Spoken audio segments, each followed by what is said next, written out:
Assalamualaikum warahmatullahi wabarakatuh. Perkenalkan, nama saya Dini Febiane, kelas 2A Farmasi, NIM 3118002, Sikes BTH Tasikmalaya. Di sini saya akan memaparkan mengenai interaksi obat dengan uji laboratorium. Poin-poinnya saya akan bahas. Yang pertama yaitu pengertian pemeriksaan laboratorium. Yang kedua, tes rutin dan non-rutin pada pemeriksaan laboratorium.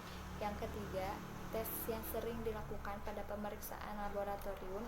Dan yang keempat yaitu macam-macam uji laboratorium beserta obat yang dapat berinteraksinya. Pengertian pemeriksaan laboratorium. Pemeriksaan laboratorium adalah suatu tindakan atau prosedur pemeriksaan khusus dengan mengambil bahan atau sampel dari penderita, dapat berupa urin, darah, sputum, atau hasil sampel biopsi. Yang kedua yaitu tes rutin dan non-rutin pada pemeriksaan laboratorium. Pertama ada panel demam. Panel demam bertujuan untuk mengetahui penyebab demam. Yang kedua, panel check-up kesehatan bertujuan untuk mengetahui kualitas kesehatan secara umum, baik yang menyangkut fungsi organ maupun keadaan metabolisme. Panel premarital untuk mendeteksi adanya penyakit menular, menahun, atau diturunkan yang dapat mempengaruhi kesuburan pasangan maupun kesehatan rutin.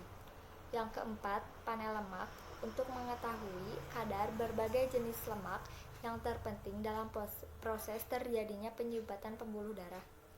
Selanjutnya yaitu ada panel pengolahan diabetes mellitus untuk memantau hasil pengobatan atau mendeteksi faktor risiko komplikasi ada pada awal kehamilan, yaitu untuk mengetahui adanya penyakit yang dapat mempengaruhi kesehatan ibu hamil maupun janinnya. Selanjutnya yaitu ada panel Touch untuk mengetahui adanya infeksi dan status kekebalan terhadap parasit, protoplasma, virus rubella, sitomegalovirus, dan virus herpes tipe 2 yang dapat mempengaruhi janin.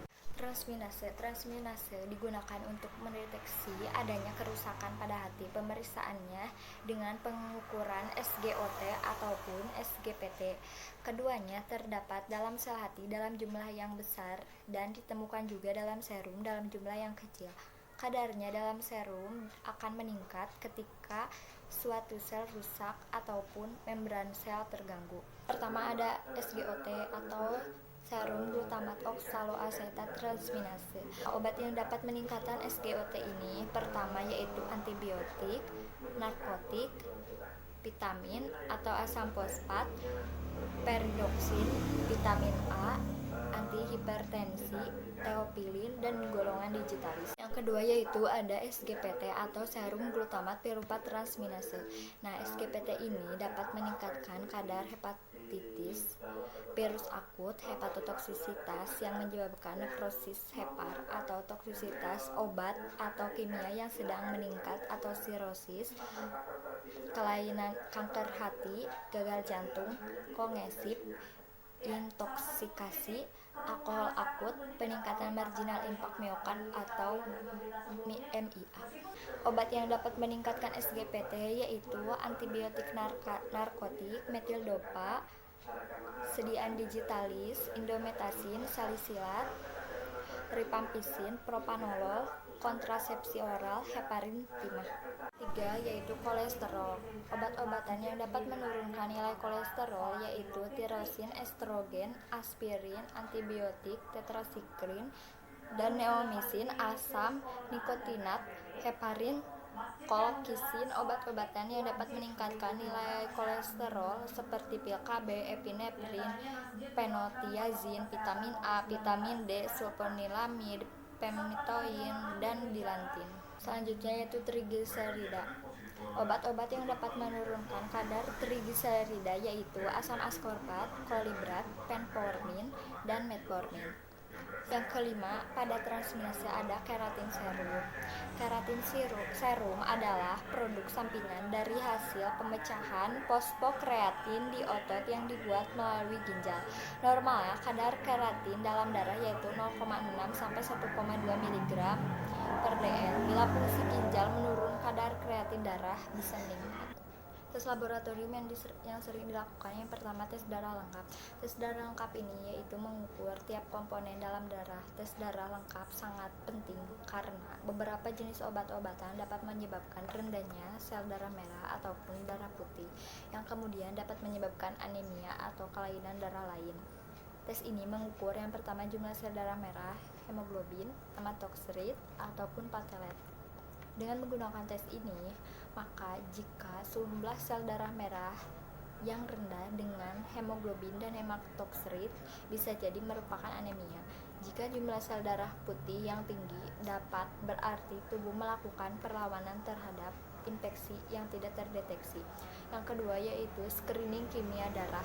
Tes ini untuk mendeteksi adanya infeksi ataupun efek samping dari suatu obat.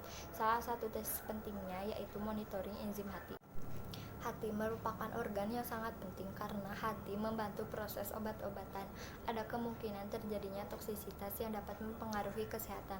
Albumin, alkalin fosfat, dan bilirubin juga perlu dimonitor untuk memastikan hati bekerja dengan baik.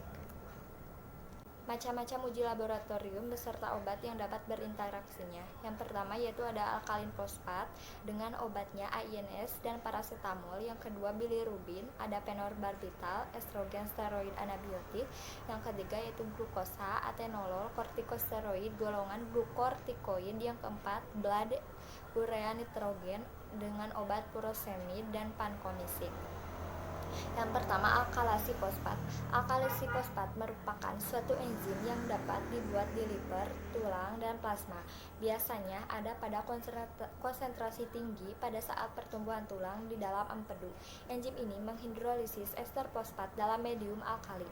Alkali fosfat dilepaskan ke dalam darah pada saat luka, pada aktivitas normal seperti pada pertumbuhan tulang dan pada saat kehamilan. Tingginya tingkat alkalin fosfat dalam darah mengindikasikan adanya penyakit dalam tulang atau liver sehingga konsentrasi akan meningkat jika terjadi obstruksi aliran empedu. Obat OINS dapat menurunkan angka alkalin fosfat, sedangkan obat paracetamol dapat meningkatkan angka alkalin fosfat. Selanjutnya yaitu ada bilirubin. Nah, bilirubin merupakan hasil akhir dari suatu metabolisme.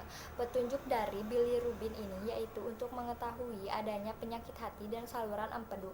Pembuangan sel darah merah yang sudah tua atau rusak di aliran darah dilakukan oleh empedu. Selama proses tersebut berlangsung, maka hemoglobin akan pecah menjadi bilirubin.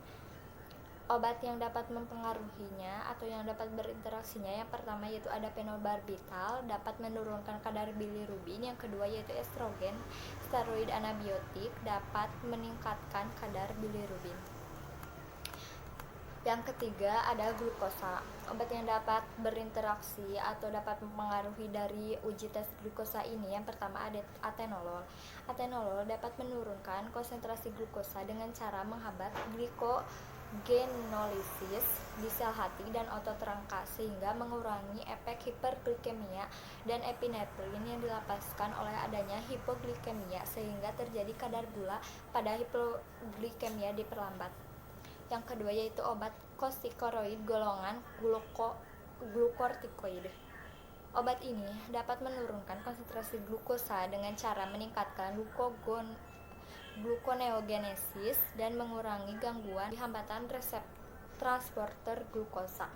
Yang terakhir ada blood urea nitrogen atau BUN. BUN adalah konsentrasi urea pada plasma atau darah yang merupakan indikator penting pada ginjal. Tes ini digunakan untuk melihat apakah ginjal bekerja dengan baik atau tidak.